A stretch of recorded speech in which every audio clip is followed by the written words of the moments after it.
आगामी जिल्हा परिषद आणि पंचायत समिती निवडणुकीत मागील निवडणुकीच्या तुलनेत किमान 5% अधिक मतदान व्हावं या उद्देशाने सर्व निवडणूक अधिकाऱ्यांनी जाणीवपूर्वक आणि नियोजनबद्ध प्रयत्न करावेत असे स्पष्ट निर्देश जिल्हाधिकारी अमोल येडगे यांनी दिले आहेत।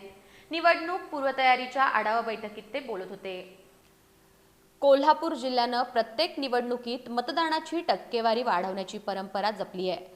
हीच परंपरा कायम ठेवत आगामी जिल्हा परिषद आणि पंचायत समिती निवडणुकीत मतदानाचा टक्का वाढवण्यावर भर द्यावा असे निर्देश जिल्हाधिकारी अमोल येडगे यांनी दिले। जिल्हाधिकाऱ्यांनी मतदान केंद्रावरील सर्व आवश्यक कामे 6 तारखेपर्यंत पूर्ण करण्याचे आदेश दिले। मतदाना दिवशी कोणताही गोंधळ होऊ नये यासाठी किमान 24 तास आधी सर्व केंद्रांवर आवश्यक सोयीसुविधा उपलब्ध करून देण्याच्या सूचना त्यांनी दिल्या। प्रत्येक तालुक्यात किमान 3 याप्रमाणे जिल्ह्यात आदर्श मतदान केंद्रे उभारण्याचे निर्देश देत यामुळे मतदारांचा उत्साह वाढेल असा विश्वास त्यांनी व्यक्त केला।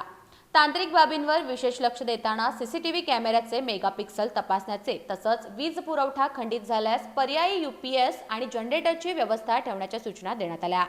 टपाली मतदानाबाबत स्पष्ट मार्गदर्शन करताना पोस्टल मतमोजणीचं प्रशिक्षण व्यवस्थित घेण्याचं आणि सर्व टपाली मतांची मोजणी पूर्ण झाल्याशिवाय निकाल जाहीर करू नये असे निर्देश देण्यात आले। मतमोजणीची प्रक्रिया अधिक जलद होण्यासाठी अतिरिक्त टेबलची व्यवस्था करण्याचे आदेशही जिल्हाधिकाऱ्यांनी दिले। या बैठकीला निवडणूक निर्णय अधिकारी, उपविभागीय अधिकारी आणि उपजिल्हाधिकारी संपत खिलारी प्रत्यक्ष उपस्थित होते, तर जिल्ह्यातील सर्व तहसीलदार दूरदृश्य प्रणालीद्वारे सहभागी झाले होते।